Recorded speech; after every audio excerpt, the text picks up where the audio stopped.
Hi everyone! So not too long ago, I brought you guys along as I did a day of taming back the jungle that was my house. And during that video, we took a lot of cuttings from plants and started propagating them in water. And a lot of those cuttings are now ready to be moved to soil. So that's what we're going to be doing today. And I'm going to be giving you some tips and tricks and just general knowledge on how to move plants from water to soil as we go along. So I do have all our cuttings that are ready to be potted up here. Some of them you can't see, they're off screen right now, but they're here ready to go. I've got some pots ready in various sizes for us to use today. And I do have 3 of my soil mixes mixed up because some of these plants need my epiphyte mix, some of them are going to need my forest floor mix, and some of them are just going to need my basic mix. And if you've not checked out my video where I talk about how I make all of my soil mixes, I will be sure to link that down below in the description for you. But I think we'll go ahead and start with all of our begonia cuttings. We do have, let's see, 1, 2, 3, 4 that are ready to be potted up today. And there is one, I believe, left over on the kitchen sink. Yes, there's one over on the kitchen sink that has not really gotten a lot of roots yet. I'm not sure why it hasn't gotten a lot of roots yet, but I did have a lot of propagations up there, so it may just be a question of it wasn't getting enough light where it was, and the other ones have gotten more light. Now, I will say that typically I wait till some of these have a bit more roots than this to pot them up, but honestly, you guys, all of these plants that we're going to be moving from water to soil today could have just been put directly into soil to begin with. So in the case of plants like that, when you move them from water to soil, if they don't have a crazy amount of roots, it's really not that big of a deal. Most of these plants are pretty fast rooting and fast growing, so they're going to be fine with us moving them with as little roots as they have. But let's go ahead and get started here. So I am just going to use my basic mix for the begonia because the begonias really like to be kept a little bit more on the moist side, so they don't need a ton of extra drainage or anything that's going to make the soil dry out too quickly, as it were. And I am going to take these up into what is essentially a 4-inch pot. Now, these are not actually pots. These are actually domes that are designed to go on top of a 4-inch pot to trap in humidity. But one of you guys pointed out that you could easily just flip this upside down and use it as a pot because it does have holes in the bottom of it anyways. And it makes it a great clear pot and is a little bit sturdier than these little flimsy 3-inch ones I have. So that's what we're going to be using. And I don't mind taking begonias into these because, like I said, they are crazy fast growing plants. Even though they do have very fine roots, and let me find one this one I think has the most roots on it that I can show you. So even though these roots are very, very fine, this plant just roots very quickly, especially once I get it into the soil. And so I'm not that concerned about taking it up to a 4-inch pot. Now, typically, if it is a fine root plant and it is one that does not grow super fast, so for example, peperomias would be an excellent example of a plant like that. There is no way I would put a peperomia directly into a 4-inch pot. It would be going into a 2-inch pot because it would just drown in the 4-inch pot and probably rot and die. But the begonia will be okay with this. But we're just going to put a little bit of our basic mix down in the bottom of this pot here. Then we're going to position this guy just centered in the pot and make sure that the height looks good. And just a reminder, when you're potting up begonia maculata or any other kind of cane begonia cuttings, you really want to make sure you kind of get it as low in the pot as you can, talking about like distance from here to here, because they are so fast growing, and when they get too tall, they get top heavy, and I've had them fall over like, you know, a few weeks after I have like potted up propagations. They really do grow that fast, you guys. I'm just going to fill in around here. And whenever you guys are taking propagations from water to soil, you're always going to want to water that soil down once you've finished potting them up. And you want to make sure that you don't get that soil too wet, because the roots are going to be going through kind of an acclimation phase, moving from that water into that soil. And so you don't want to just have them sitting in soggy soil that's overly wet. So you really just want to dampen it down to the point basically where it's just about to start to drip through the drainage holes is usually my recommendation, because that way that will be damp enough, but not too much moisture to where potentially you're getting into a rot situation. But I've got this guy in here pretty well now. And I love the fact that I'm going to be able to see the roots through this pot, because I'm going to be selling these plants as part of the plants that I'm selling to benefit the nonprofit organization, My Possibilities. And I like being able to see the root development because I don't really want to go trying to sell these when I've just potted them up like this. And obviously I'm not going to sell this one until it at least has 1 leaf, preferably 2. But I like to be able to see roots starting to develop closer to the edges and fill in more in the pot before I actually list it for sale, because I really want it to be a rooted plant. And so using these clear lids as pots allows me to keep an eye on that progress a little bit better. But this guy is good to go, and I'm just gonna wait and I'm gonna water all these down as soon as we finish getting them all potted up versus going back and forth, you know, a bunch more to the sink. So I'm gonna set that one aside, and we will do, let's do our single leaf one next. So I will show you here what I was talking about how this one still has roots, but it's not quite as many roots as that other one had. So as you can see, still, you know, still decent, but typically I would wait till there's probably about double the amount of what you're seeing there before I would start potting these up. But once again, they just grow so quickly. I'm not that worried about it. And honestly, I just want to get these off of the kitchen sink, potted up and off of that kitchen sink because of the whole potential spider mite situation. If you saw my recent vlog reenacted video where I unknowingly put a bunch of cuttings up with these cuttings that were from a plant that had spider mites. So all of these cuttings have been treated twice since that discovery. That is another thing I will be doing after this video, is I will be giving all of these that we potted up today another pest spray down. This should be the last one I probably need to give them. I honestly did not see any pests on them the first spray down. I didn't see any pests on them the second spray down. I did give them a thorough wash and scrub down, which is really easy with cuttings like this because it's like, you know, one leaf you got to clean down. And I didn't see anything, but you know, better safe than sorry, because there was a lot of cuttings up above that sink. So yeah, definitely do not want to have more spider mites spreading in the kitchen now, in addition to the living room and my bedroom. But I think we've just about got this one topped off. I might have to mix up, I'm definitely going to have to mix up a little bit more of my basic mix here. I think I underestimated how much I needed of this one in particular. So let me finish getting this one topped off. I'll mix that up real quick and we will move on to the next one. And just a reminder, you guys, that I am not packing this soil down. I am lightly tamping it down. Definitely don't want to compact your soil down. That can cause problems as well with soil staying too wet and too tight and wet around those roots and lead to a rot situation. This guy is looking good to go here. Let me mix up some more of that soil and we will wrap up the last two of the begonias. All right, so I got another batch of our soil mixed up here and we're gonna do our other little one-leafed begonia here next. And while I'm doing this, one of you guys did message me recently asking about brown leaf tips on your begonia maculatas while it was water propagating, that you were getting brown leaf tips developing while it was water propagating, and kind of asking what might be causing that.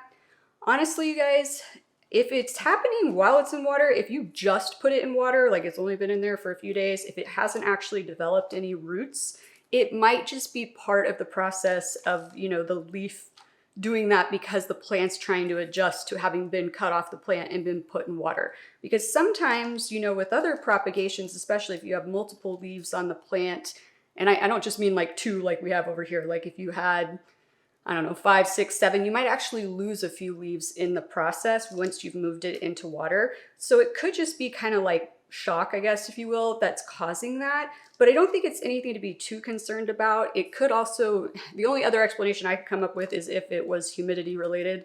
And like I've said in my care videos for begonia maculatas, in my experience, it's usually not humidity that causes that. That doesn't mean that it couldn't be in your particular environment or home.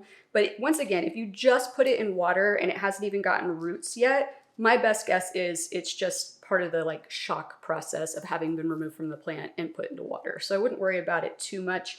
But we got this one good to go here now.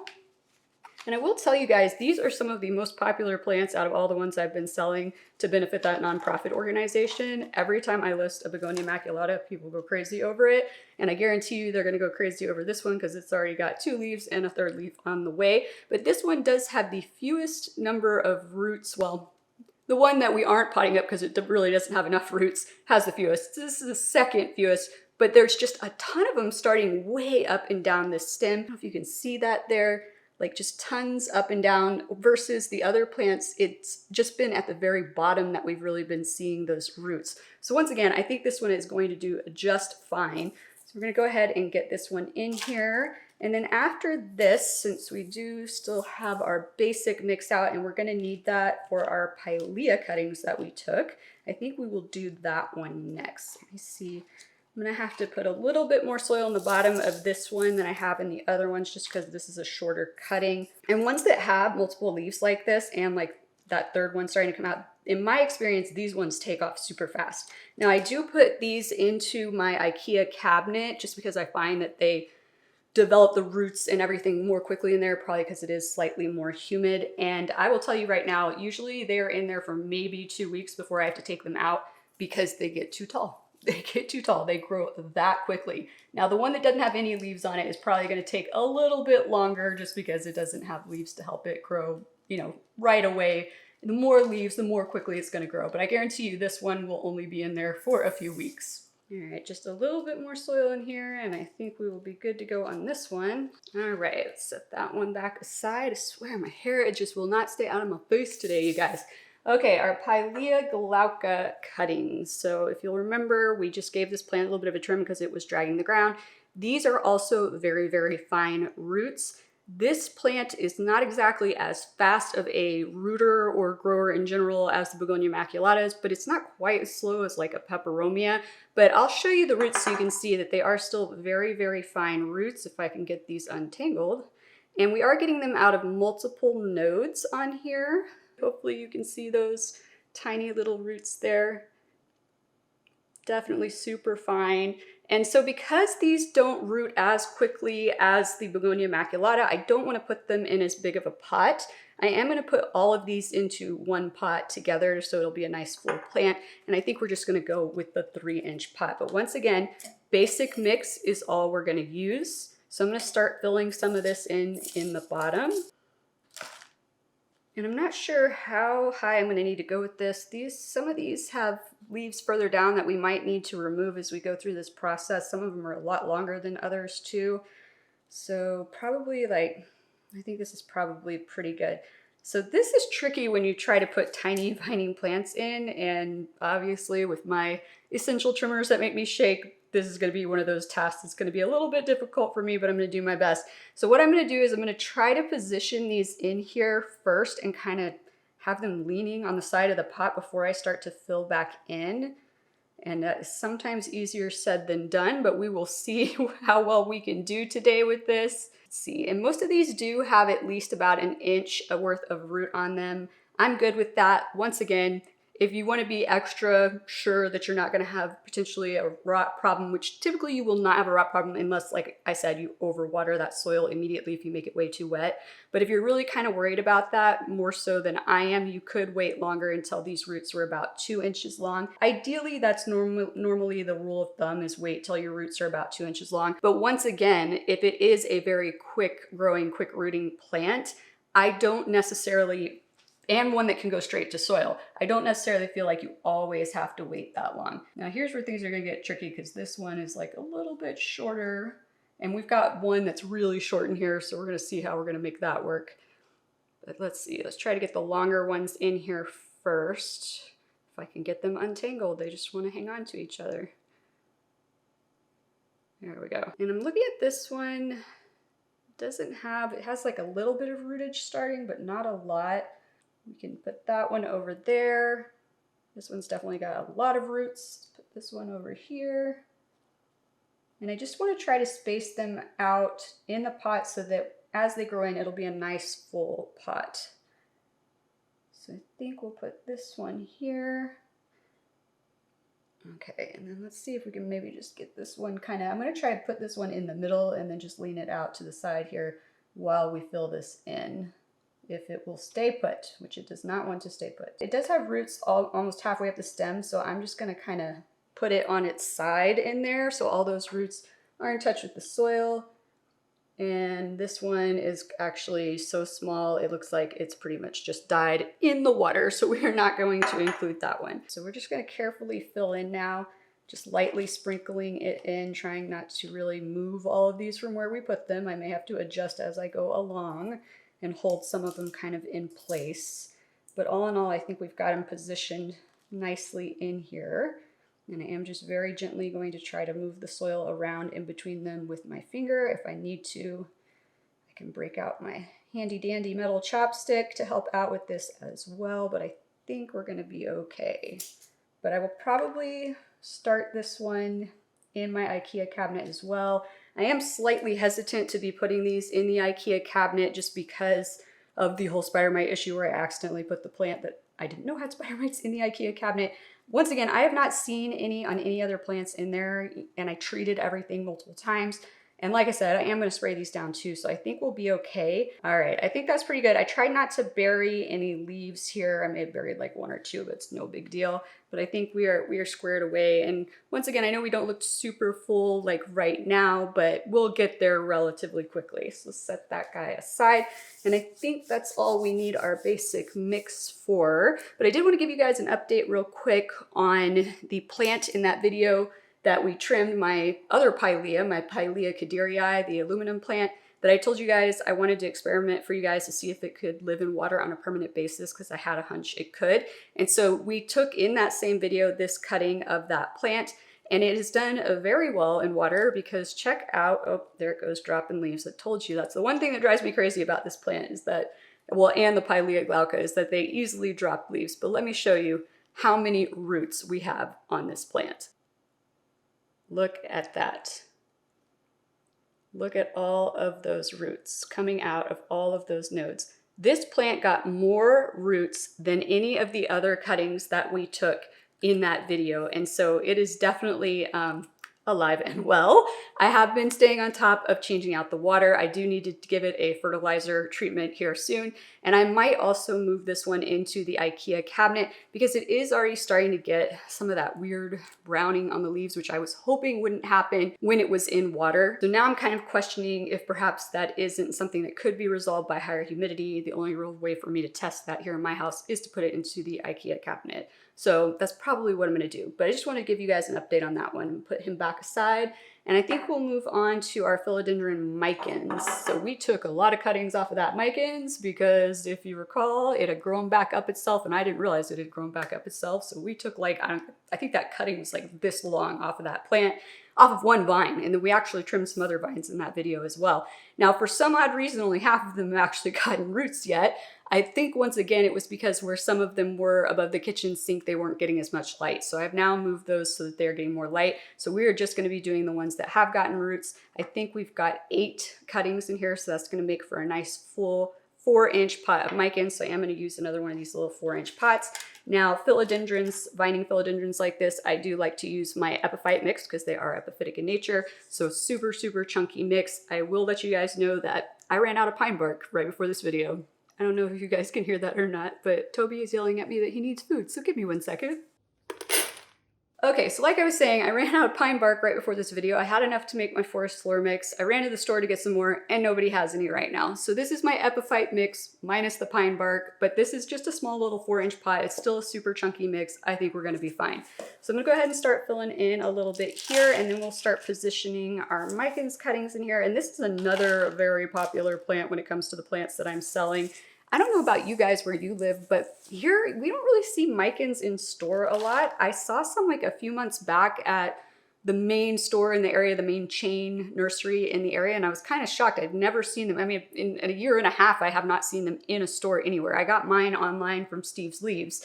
And so, yeah, I was kind of shocked. And I think because we don't see them in stores that often around here, that's why they're so popular when I list them for sale online. But just curious, do they show up in stores in your guys' area a lot? Comment down below and let me know. So we're gonna start positioning these in here and let me show you the roots. So most of them have about an inch worth of growth. And so definitely that's plenty as far as I am concerned. Once again, if you wanna let them get to about 2 inches or whatnot, you can. Philodendrons and your epiprimnum and your syndapsis, all of those are gonna grow super fast once you move them into soil anyways. And honestly, you guys, you have to be careful with those plants, especially the epiprimnum and the syndapsis ones, not to leave them in water for too long when you're propagating them, because they can become so acclimated to the water that then they have a hard time acclimating to the soil and they might not make it when you move them over to the soil. Now, the reason I'm using a 4-inch pot for this guy is because I want this to be a full pot of micans. And also, I don't want to go too large in pot size because when you have a bunch of not fully rooted cuttings in a pot that's too big, that definitely leads to a root rot type situation or a setup for a root rot type situation. It doesn't necessarily mean it's going to happen, but the chances are increased. So this works fine for this plant, especially since micans are very thin-stemmed philodendrons. They're not taking up a ton of space in this pot, so this should be perfect for what we need today. And all of these have about that same amount of root on them. Here's one that actually has probably about 2 inches, as you can see there. Definitely a little bit longer on that one than on the other ones, but definitely going to take off relatively quickly. So what I'm doing is I'm trying to place them evenly around kind of the edge, not all the way at the edge, but close to the edge. And then I'm gonna stick one down in the middle at the very end here. And that way, as it grows out, we should look nice and even. I will say the longer the roots are, sometimes the harder it is to get it positioned in here and get it to sit right. So this might have to be our middle guy. You wanna be the middle guy? Stay there, middle guy. 2 more to place in here. Get this one down right into here. All right, I'm gonna shift some of these over just a tiny bit, and we're gonna stick that other one on this side closest to you guys, and then we will start filling it back in. All right, there we go. So once again, not packing the soil in at all. I'm just dropping it in there, maybe tamp it down a little bit, and that is basically it. And once again, we will be watering all of these down once we are finished.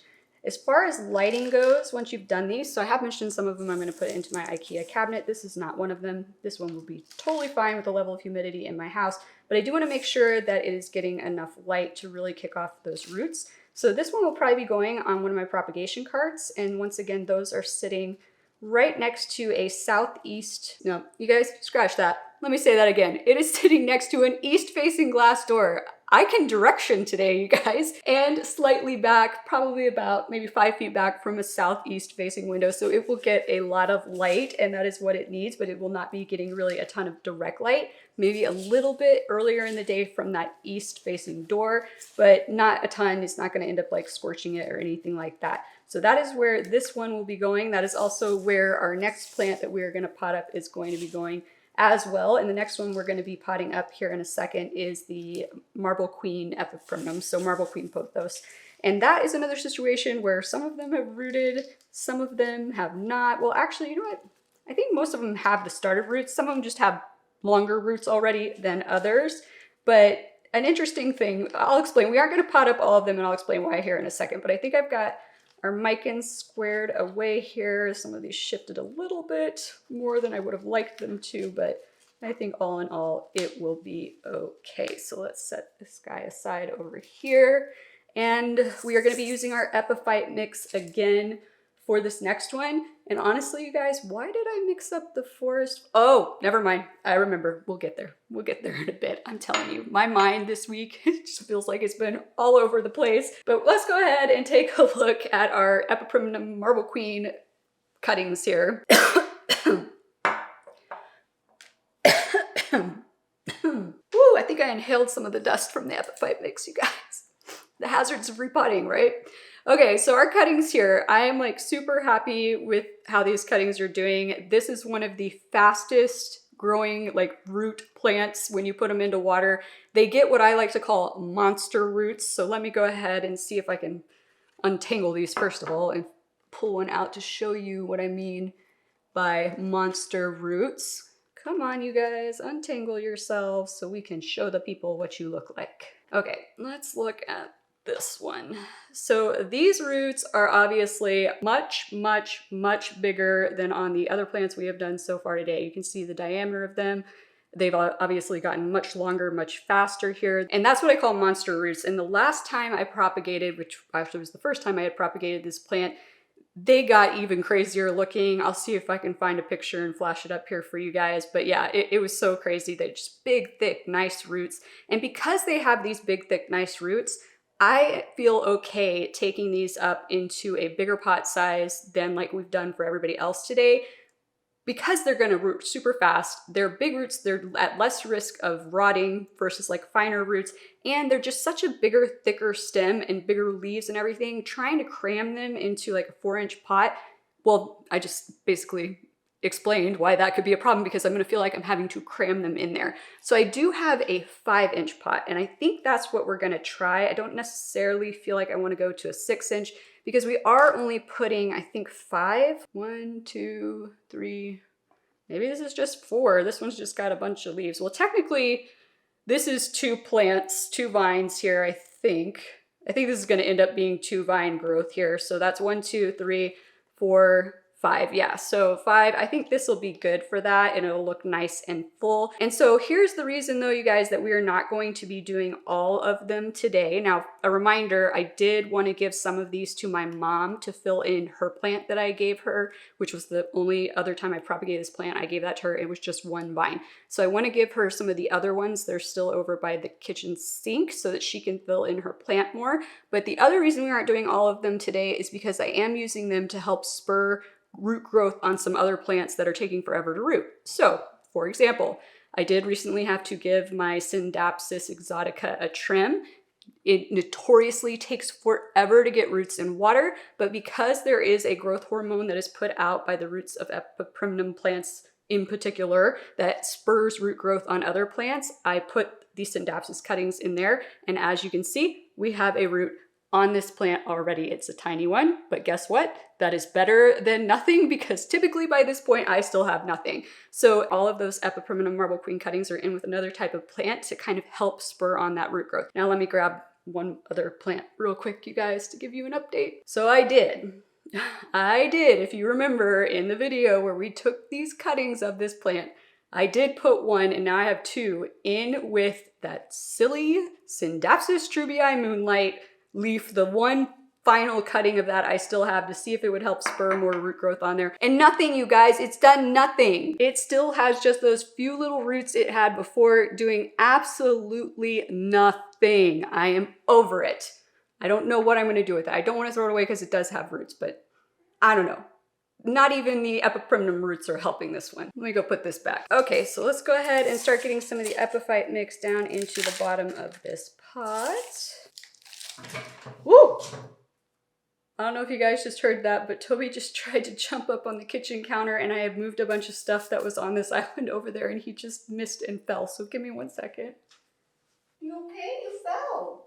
Yeah, you fell. You all right? You okay, little man? I know, I'm sorry. I put stuff up there. It was in your way. I'm sorry. I love you. Okay. Okay. You let me know if you're not all right. I think he's okay, you guys. I think he just got a little shocked when he tried to jump up there and something was in his way. You all right, bud? Okay, we're almost done. We're almost done. I'll come snuggle with you, okay? Okay. Okay, so back to what we were doing, adding this epiphyte mix into this pot. I swear, just all kinds of unexpected things during this video today. So I'm gonna put just enough in here to where I think they'll sit high enough, but not too high. Let's see, let's take that really long one here. I think this one will go in the middle. So I'm just gonna kind of work the stem of it down in there to kind of get it to stay put. But I think the height here looks good. And so let's see, let me grab another one. Please don't go falling all over the counter. There we go. Put this one over here. The one thing with these monster roots is like they tend to get kind of in each other's way while you're trying to pot things up. So it can make things a little bit more difficult just while you're trying to get everything pieced in here. But you know, do your best. Just do your best, you guys. That's all you can do. So let's see, put that one there. Put this one over on this side. All right, and you know what, you guys? I think I'm gonna grab one of the other cuttings because maybe even 2. I feel like we need at least 1 more in here. So let me go grab one. Okay, I think we're gonna add this one in over here. And then I think that'll be good. That looks much fuller. And since this one is potentially gonna put out 2 vines, and actually, it looks like one of these other ones might put out 2 vines as well, but we'll just have to wait and see. But I think for now, I think this will be good. So let's just go ahead and get this filled back in. Once again, I think that height looks okay. I don't know if you guys can see, but there is like 1 root on this one that had the 2 roots that were very far apart from different nodes. It's a little bit high, but I think we'll still be all right. I don't think it's gonna be like just sticking out too high and causing any kind of issues or anything like that. And all of these are already starting to get new leaves, so we're definitely going to see a lot of growth happening on these right away. And so once again, this one will get watered down right after this. And like I said, I'm going to put this one on the propagation cart as well, along with the philodendron micans. That should be plenty of light for it to really take off. Now, ideally, I would like to have this one in a clear pot, but I didn't really have a clear pot.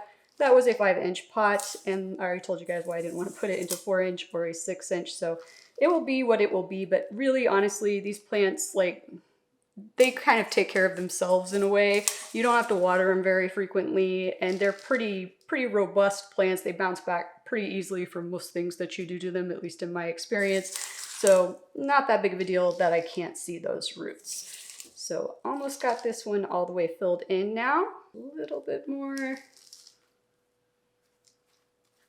All right, I think we are good to go with this one. This is going to be a nice, beautiful pot of Marble Queen Epiprimnums. Super excited about this one. All right, let's set that one aside. And so that is all of the propagations that we had to pot up today. I'm just going to dump this extra bit of soil in there on the top so it's not going to waste. And somehow I actually mixed up the perfect amount of epiphyte mix. Go me! Okay, so as I mentioned, I did mix up some of my forest floor mix and I couldn't remember why, and then I remembered why.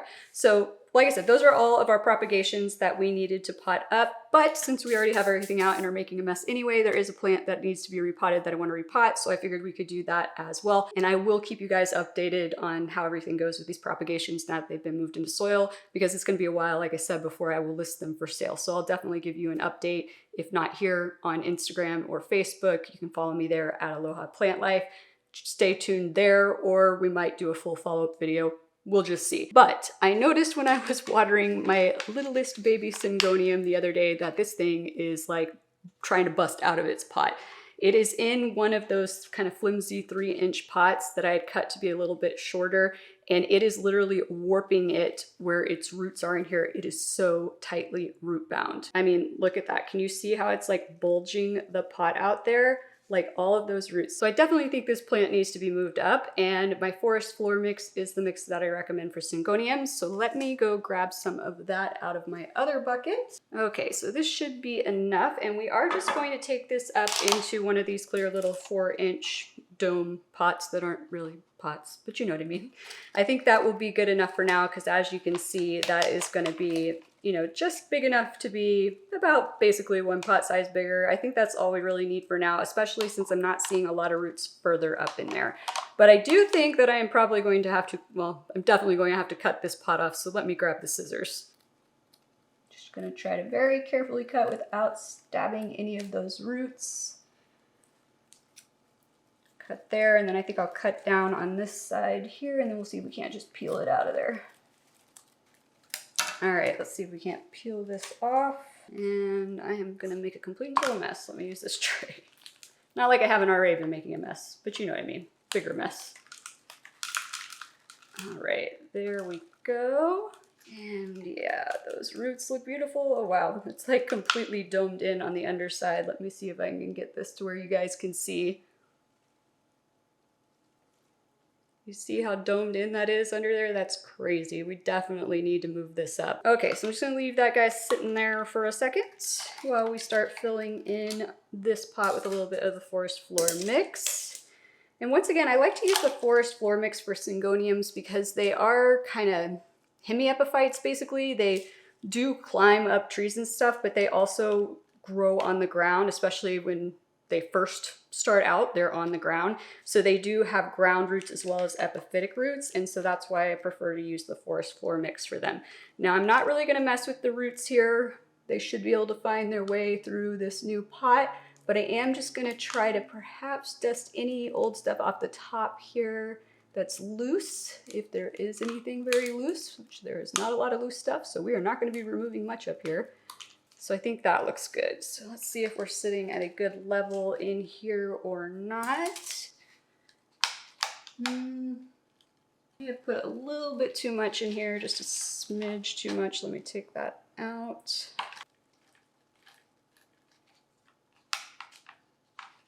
All right, I think that is sitting a little bit better now. So I'm just gonna try to fill in around this, and this is kind of a tight fit, so I may need my tiny shovel. As a matter of fact, I think I might go ahead and grab it. Said it before and I'll say it again. One of my favorite little plant tools here. It's very helpful for getting into tighter spaces with soil when your fingers and hands are really too big to get in there. So I'm just gonna carefully go around and just kind of shovel in some of this. Now it does take a little bit longer when you're using the shovel, but it's definitely easier. It definitely makes less of a mess. You definitely can use that shovel to kind of get that soil further down in there. And that way you're not having to try to, like, you know, tamp it down later on. And yeah, I'm just telling you guys, it's easier. It may take a little longer, but it's worth it. But I'm very excited with this plant. I have decided that I'm pretty sure this is a berry illusion syngonium, because if y'all will remember, it was not labeled when I got it, but I do think it is a dwarf variety of syngonium, which is basically what the illusion series is.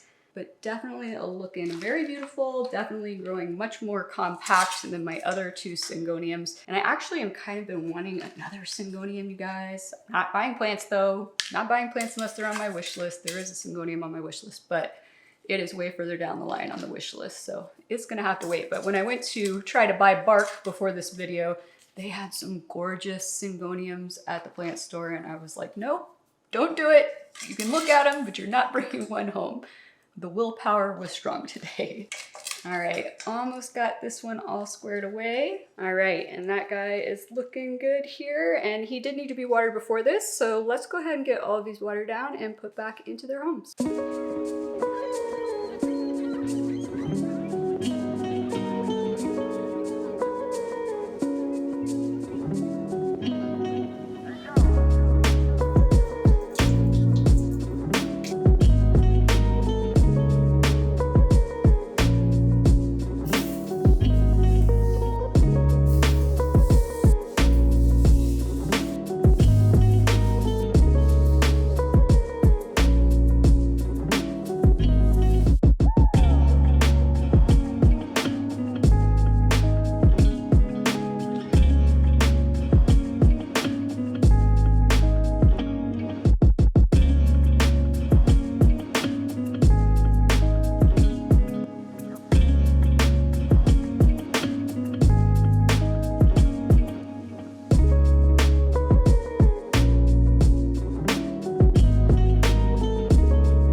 We've got everyone squared away, so I will be keeping a close eye on all of those propagations. When you are moving from water to soil, like I had said, make sure you're not overwatering them with that first watering. But for most of these plants, you're not going to want to let them dry out as much as you normally would if they were a fully established plant until those roots get fully established. If you do let them dry out too much and the roots have not spread out into that soil, those roots are now sitting there dry for too long. So just keep that in mind. You don't want to let them get too dried out until those roots get a little more developed, and then you can start treating them like you would the mother plant. But I hope you guys have enjoyed this video today. If so, please be sure to click that like and or subscribe button down below. And if you've not yet seen the video where we initially took all of these cuttings that we potted up today, you can check that out next right here. Thank you so much for joining me today, you guys. I look forward to seeing you again next time. Aloha!